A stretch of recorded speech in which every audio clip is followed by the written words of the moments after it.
He rested an arm, masked with cuts and drying blood, out the window of his vehicle, and hoped the force would numb the sharp pain shooting up through his flesh.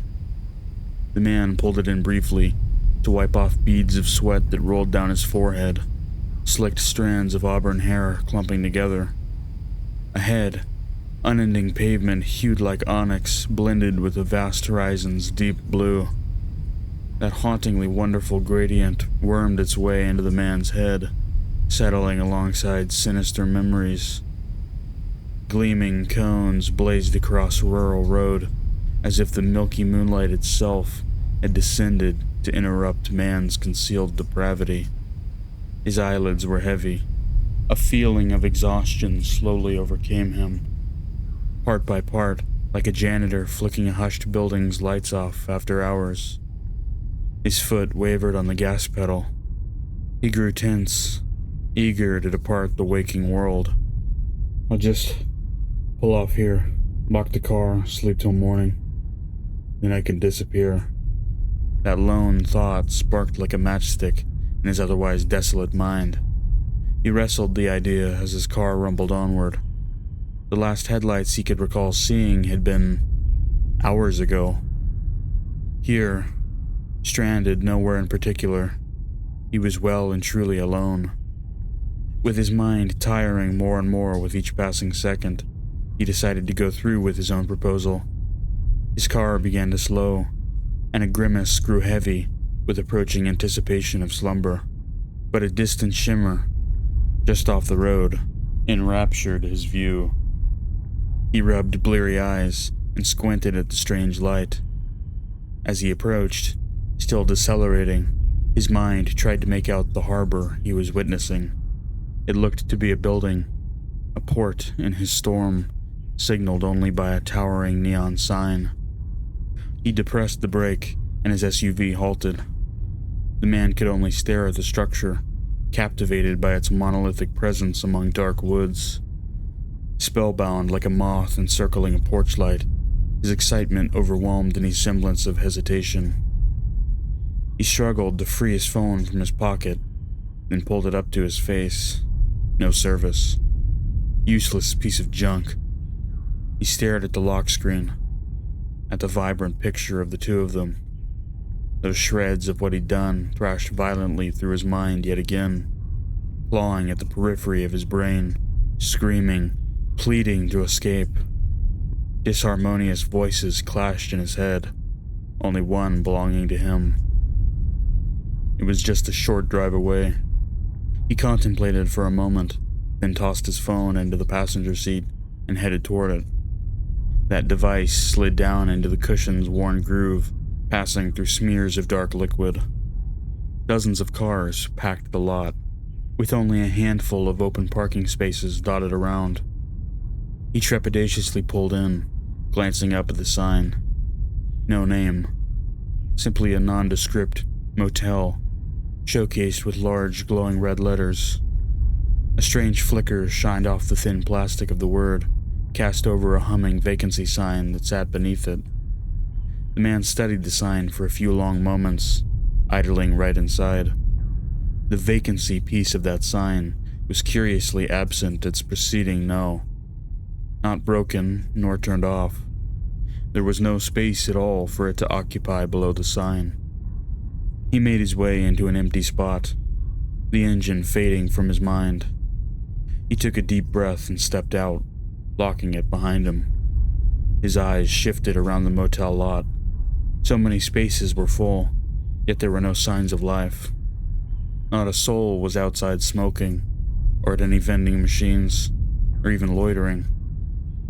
He looked toward the rooms. As far as he could see, each one had their curtains drawn. The few that didn't appeared dark and vacant. The only suggestion of life came from what seemed to be the check-in office near the exit, at the motel's far end. Light from inside shone brightly over the dim pavement, a far cry from the dingy halogens that dotted each room along its walkways, affixed to green plank walls. His view low, he stalked over to the office, glancing at rooms on the ground and second floors. Several of the room's curtains seemed to ominously flutter as he passed by them. A gentle bell announced the man's entrance into the front building, trailed by a rush of cool air from outside as the door sealed behind him. He surveyed what the small room contained. Several seats indicating a waiting area, with a small circular table between them. A long, narrow counter with a coffee pot that looked fresh out of its box. And of course, the front desk itself, presently unmanned. As he stood here, the man realized the air surrounding him was warm, suffocatingly so. A small sign that read, "Ring," scrawled in jittery scribbles befitting a 5-year-old, rested beside a bell.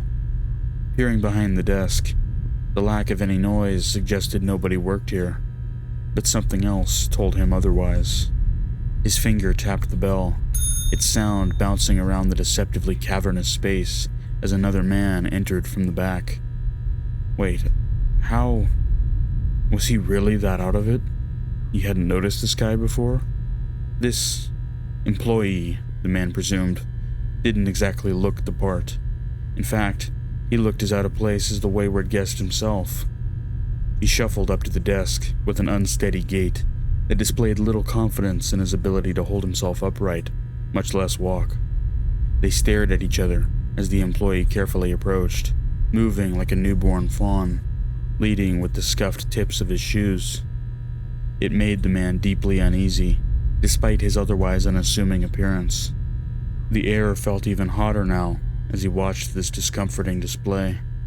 When the employee reached the desk, he answered that bell's plea. "Can I find you a room?" A hint of giddiness shuddered deep in the noise of his words. The employee was an Asian man, he observed, and maybe in his 40s or 50s, with flecks of gray visible in thinning hair. His disheveled shirt stood out the most.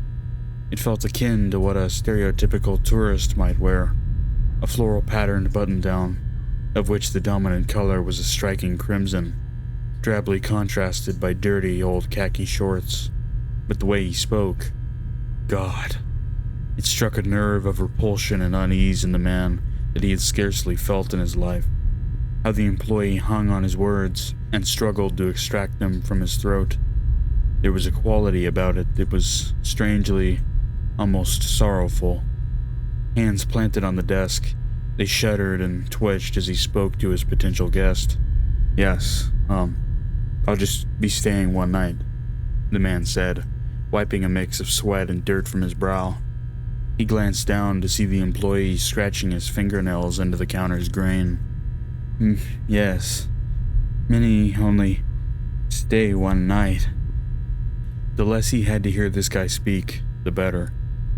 Nothing the employee did felt quite right to him, but he was at a motel in the middle of nowhere, in the dead of night. He reasoned maybe that was just how people were, this far from civilization. Maybe some integral element of the human condition was just severed in people when they worked or lived so far from others. Severed in people when they lived or worked so far from others. "I'll be right back." His voice now sounded like that of a smoker's. That faint excitement had dissolved into a different register, lower and more subdued, painted with nasty gravitas. Again, the man chalked up his behavior to the oddities of human nature. It was entirely possible, for as unnerving as he outwardly appeared, that this employee just enjoyed messing with strangers who rolled in off the wind in the small hours. The man tugged at his shirt collar, now boiling from the heat in this confined space. When the employee disappeared back behind that wall, the man looked around again. He glanced to his left and saw a rack of travel pamphlets pressed against the wall that caught his eye. Its lackluster presentation obscured it from the man's perception when he'd first entered, but those brightly colored guides now called to him. Alone once more at the desk, he read some of them from several feet away. Phrases like, "Visit Wyoming's wonderful Yellowstone today," "Destination Oregon," "Luxury and living in Louisiana," and "See Michigan's Great Lakes" dotted the display. He scanned through images and text, and clocked it as odd how every slot seemed to be promoting places out of state.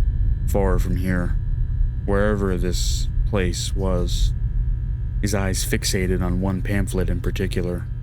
It looked to be from New York, a depiction of Times Square, busy with life and activity.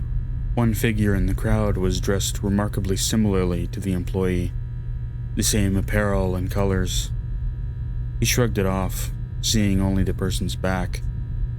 That feeling was gnawing at him. He could sense it setting in already, but it wasn't worth drawing any undue attention to himself to point out such a strange coincidence.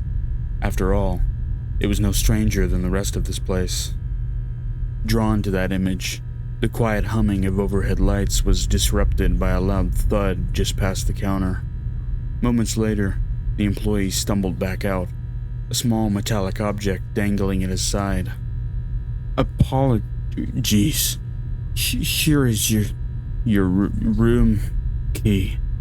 The man's attention shifted to a key that hung between the employee's rail-thin fingers. He shot his arm toward the guest, eager to hand it over, his tongue slowly pressing on the inside of his lips as it moved back and forth. His motion was met with a flash of disgust from the man, but he still snatched the key from the employee's outstretched hand. "Do you, take card? I don't have any, cash on hand." The employee stared at the man with a vacant, yet curious expression. His eyes squinted uncomfortably, almost forming his own face into a sneer at the guest's question. Payment? Money?" He spoke in an intentionally condescending way as he opened his palm and jabbed it with his pointer finger. "Oh, don't worry about all that. You can pay when you check out tomorrow." The man eyed him with suspicion, then muttered a thanks as he scurried to the door. With his hand curled over the knob, he glanced back to see the employee's stare fixated on him. Sweat dripped down the man's forehead as he ripped open the door, blasted by a cold rush of air. He approached the stairs with a sigh of disturbed relief, depressed still by an unseen presence, and eyed his faded yellow key as he reached the second floor. Room 205. He peered over the aged, wrought iron rail that ran along the motel's walkway, parallel to the rooms. Still no signs of life. So many cars filled the lot. It could have been a bustling, lively space, but instead sat derelict. A few seemed old, too. Older than you'd expect to see on the road. Cars from eras long since past, standing as outliers among the collection of more contemporary vehicles. Every room he passed felt darker than the last. Strange for a motel to be this silent, even so late in the middle of nowhere, but strange seemed to be the theme of this place. A dirty halogen bulb hummed loudly and flickered several times while the man unlocked his room. Some measure of comfort would have typically accompanied that hazy yellow, the artificiality a sign of human presence, of civilization. Instead, it acted more like a lighthouse, a beacon to ward weary travelers away from dangerous shores. Thoughts and a tinge of relief flooded his mind as he staggered inside and clicked the door shut, dulled by his exhaustion. He was running out of options. He couldn't turn back now. There was nothing left for him anymore. Right now, only a stale space welcomed him. With a hushed sigh, he locked the entrance behind him and quickly drew the stiff curtains. A musty smell wafted up from the beige carpeting, which looked as though it had never been cleaned. The sheets, oddly enough, appeared to be fresh. Some reprieve in this awful place, the man figured. The bedding does get changed. The yellowing wallpaper was bumpy in its texture and flaking over much of the room.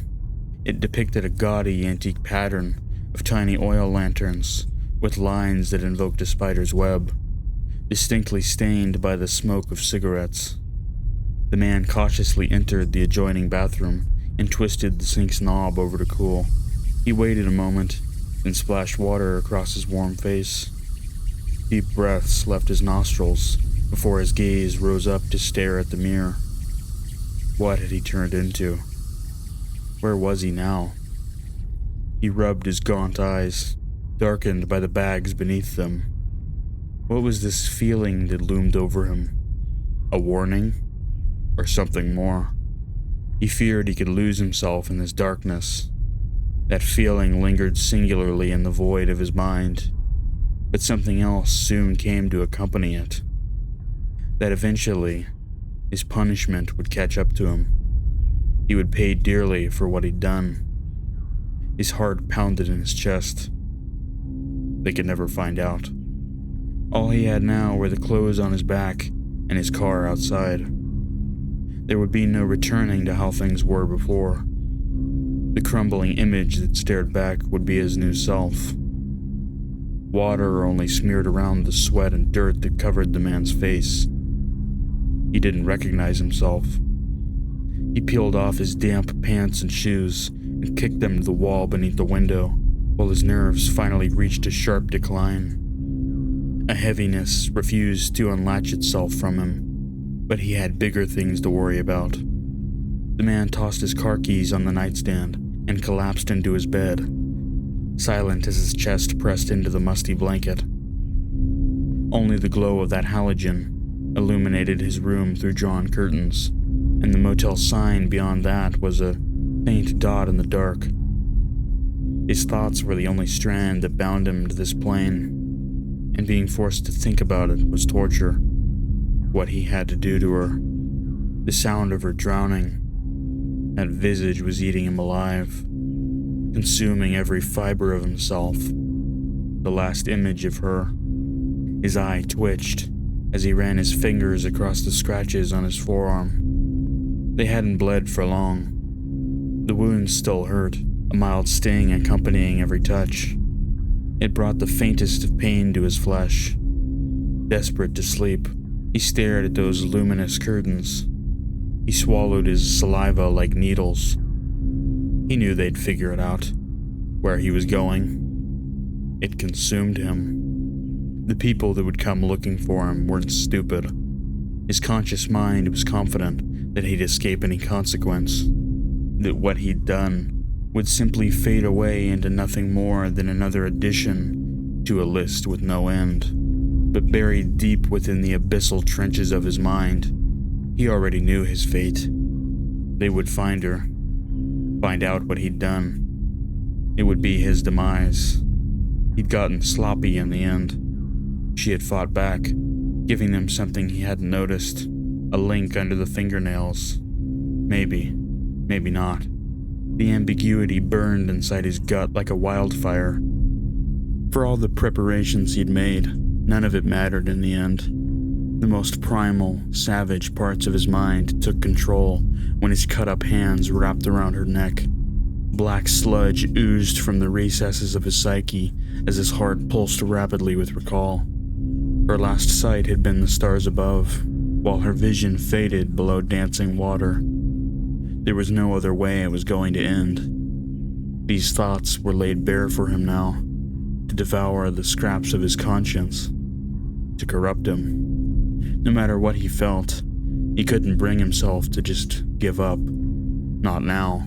The man knew exactly what would be waiting for him on the other side. Just as his mind was drifting away, he was shocked awake by the sound of his doorknob jiggling. It rattled a few times, then stopped. His eyes wide and fixed on the door, yet his body was stiff with paranoia. It jiggled again, then stopped. A dark figure crept into view, its outline clear even behind sheer curtains, and peered in the narrow slit between them at the man while he stared back. His muscles tensed as the thought of this shape trying to get in crossed his mind. He was fully focused on the figure's movements, but laid motionless to not alert it. Without warning, the figure vanished from view, which prompted the man to sit up on his knees. Without warning, the figure vanished from view, which prompted the man to sit up on his knees. His heart sank into a vast black pit within himself as he witnessed the door pop out of its frame, then slowly creak open. Exterior light bled through the threshold and cast onto a ring of keys that dangled from its handle. The dark shape stepped into the doorway, lit only by dim yellow. It was the front desk employee. Even with shadows painted over his angular face, the man could see there was a markedly more insidious look to him. His mouth hung agape, illuminated by the door's tinted sheen. Grotesquely, he bared cracked teeth at the man, while an inky substance steadily dripped from his lips. "Get the fuck out!" The command did little to sway the employee. His arms were limp at his sides, and his head tilted slightly back in a way that appeared relaxed. "Should lock your doors when you sleep." A fetid stench was expunged into the room as he spoke, worse than sewage. The foul odor hit the man's nostrils like a freight train, nearly incapacitating him as it overwhelmed his senses, but he withstood it. The man clenched his fists as he faced down the employee in the dark, ready for violence. With a surge of energy, he leapt back off the bed, his mind racing with fear. "I'm not gonna tell you again. Get the fuck out of my room." The employee offered no response, and merely swiveled his canted head side to side to survey the room. His unsettling motions heightened the tension in the space as the man's heartbeat quickened. Even as it moved, he could still see the employee's eyes were locked on him, stretched wide as the red neon of the motel sign flickered far behind him. His body moved, yet his gaze was unwaveringly still. Sweat fell down the employee's forehead while he subtly licked his lips. "My room." He repeated the man's words like a damaged recording, a hitching crackle almost audible in the speech. His imitation had a youthful curiosity to it, an element that was lost on the man in this moment. When they'd interacted at the counter, his words were thoughtful, considered. The hesitance that once pervaded his tongue had evidently been abandoned as the employee muttered again.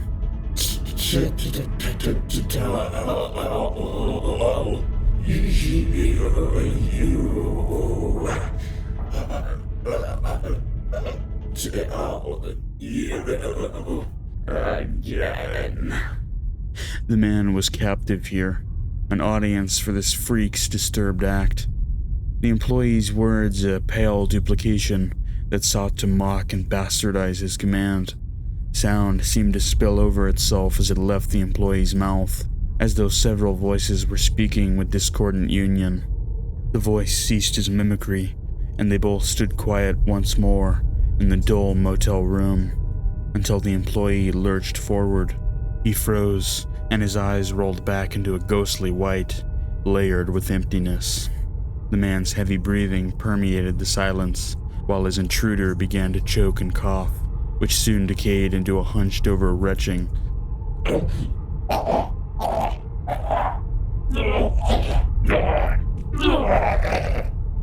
That black substance dripped from his mouth and glinted in the faint light like meteors streaking across a darkened midnight sky. The man could only watch in paralyzed fear while the employee convulsed, his throat bulging as something writhed up his neck.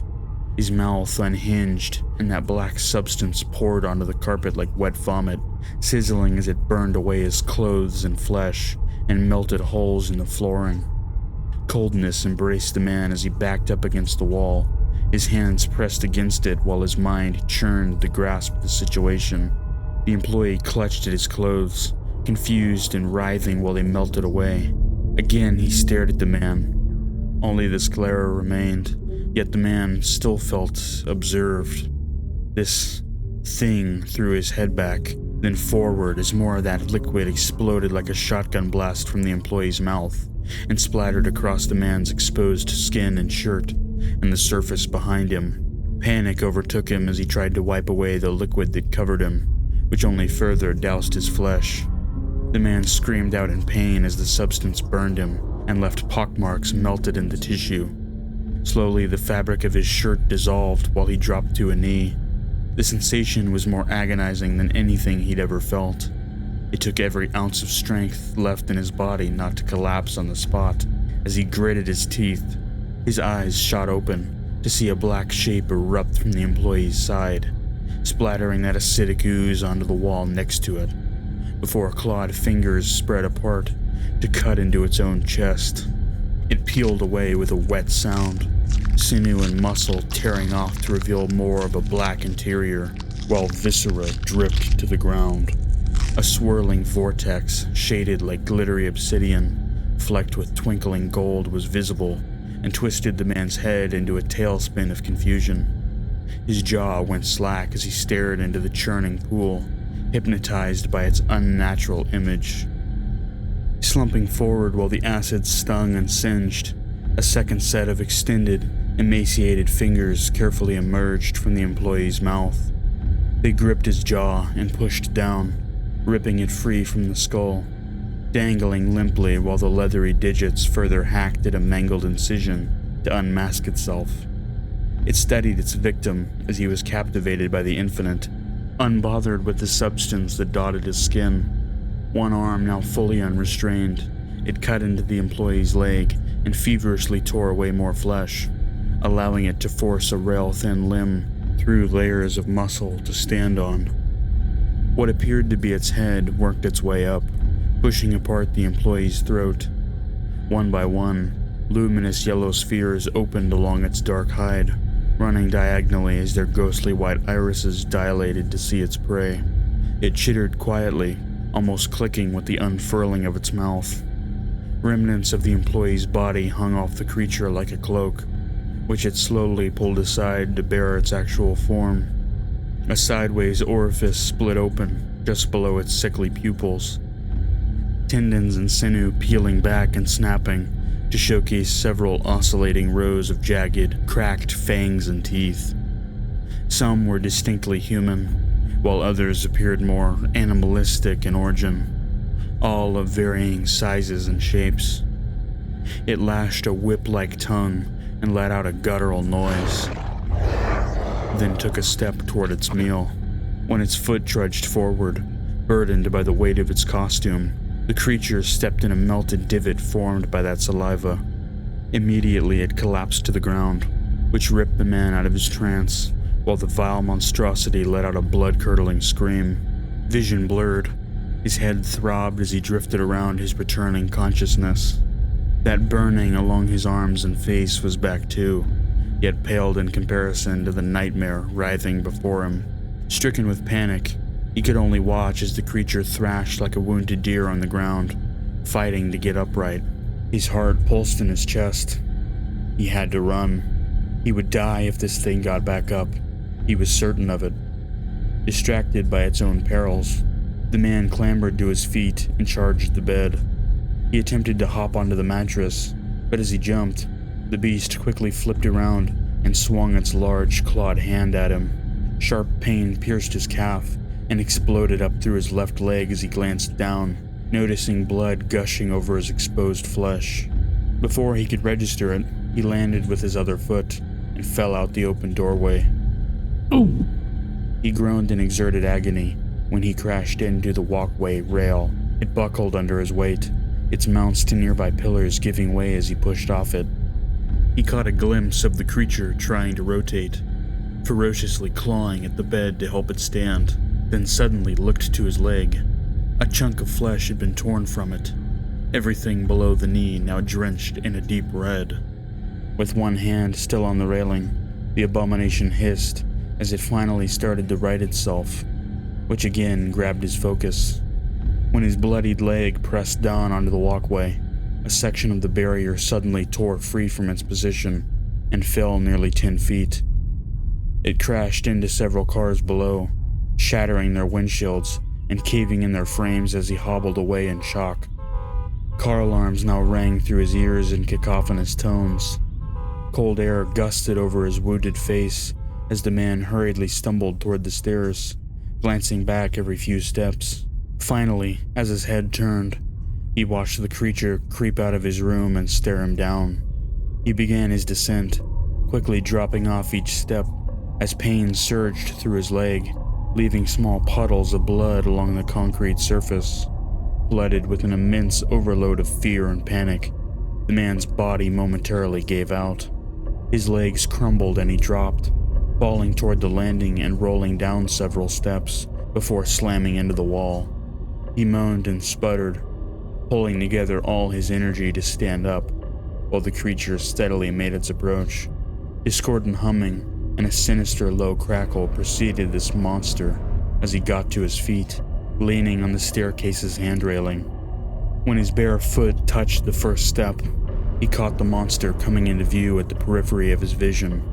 The pair froze for a moment before the man picked up his pace.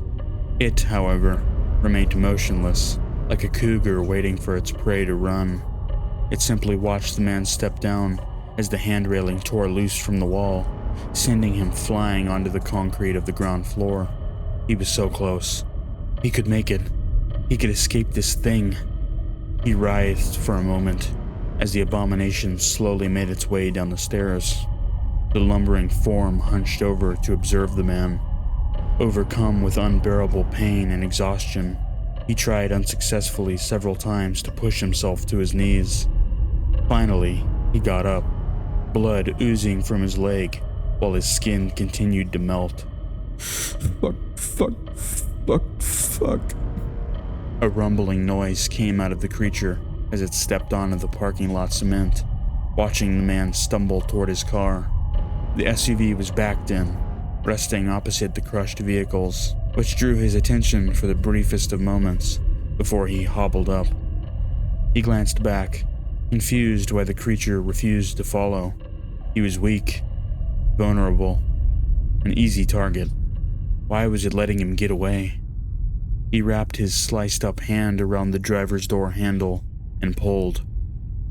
Suddenly, his heart sank in his chest, consumed by a deep chamber of despair. Locked. He instinctively reached for his keys and looked back, seeing the creature slowly get down on its knees. He'd left his keys on the nightstand. Shaking with fear, the man turned his body inch by inch to face the creature, then collapsed onto the car, feeling cold metal freeze his back. He stared teary-eyed at the aberration as it pressed spindly hands into the pavement's rough texture, then pulled itself back like an Olympic runner. That black substance congealed in its mouth, dripping off in globs which sizzled as they contacted the ground. He could throw himself out of the way. A sinister, primordial growl sauntered forth from the creature's unhinged maw. Make it back to his room, grab the keys, get back to the car. The sound of his own unsteady breathing deafened him. No, there was nothing left in him now. It erupted from its position, a frenzy of snarling and wild movement as it barreled at him. The man lurched forward and was suddenly slammed back into the car. Tremendous pressure surged through his torso all at once when the shape struck him, then repeated in reverse as the pair crumpled the SUV's metal frame. Jagged peaks dug into his back as glass blew past them, before he was suddenly released. The man dropped to the ground, immobile as glass quickly ceased its raining. He breathed raggedly while pavement scratched his face, weakly looking up to see the creature stumbling back in a clearly disoriented state. His eyes fluttered as he fought to keep them open. This was all a nightmare he would soon wake up from, he assured himself. There was no chance this was real, but the pain told a different story. The ground grated his flesh, and blood oozed from his calf. His attacker approached in a way that might have seemed timid to someone more ignorant. It loomed over him, finally examining its catch up close, then lowered itself to stare into the man's eyes. Just when he could feel his sense of self starting to slip away, the creature widened its gnarled mouth. Rows of disparate teeth shuddered as the creature spoke. I'll just be staying one night. Card. Do you take card? He choked back tears as the pale reflection of his own words devoured him. I'll just be staying I don't have any cash on me. Payment. Money. It grabbed hold of the man by his neck, sinking its sharp claws into his tissue as blood dripped out. Get the fuck out of my room. I'm not gonna tell you again. As he listened to the creature speak one last time, multiple voices clamored out of its vile throat simultaneously, a cacophonous unity trying desperately to escape. But buried in the sound, even though they were the man's words, he could swear he heard his own voice, most clearly of any in the grim choir. From somewhere past the creature, in the abyss that enveloped the motel, faint light shined brightly into his eyes. He squinted, watching the rippling as it slowly faded from view. Just then, the abomination stood back up, wrapped its long fingers around the man's blood-stained ankle, and dragged him away into darkness. Only the two of them would ever truly know what happened here.